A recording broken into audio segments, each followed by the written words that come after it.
Existe uma cobra que não precisa morder para atacar.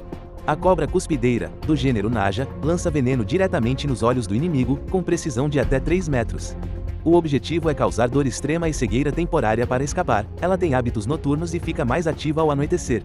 Vive em savanas e florestas abertas da África e da Ásia. Alimenta-se de roedores e pequenos répteis. Diferente de outras cobras, a Naja cuspideira prefere afastar ameaças em vez de matar, podendo viver entre 15 e 20 anos. Silenciosa, precisa e perigosa quando provocada. Siga o Faunatela para curiosidades reais da natureza.